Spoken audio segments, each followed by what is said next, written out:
ஒன்பது மதிப்பெண்கள் பெற்று இந்த அணி முன்னேறி இருக்குது. அடுத்த பொம்பளை பிள்ளை யாராப்பா? அநேகமா திருவாரூர் மாவட்டம்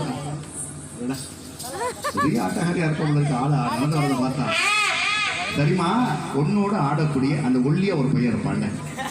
அவனால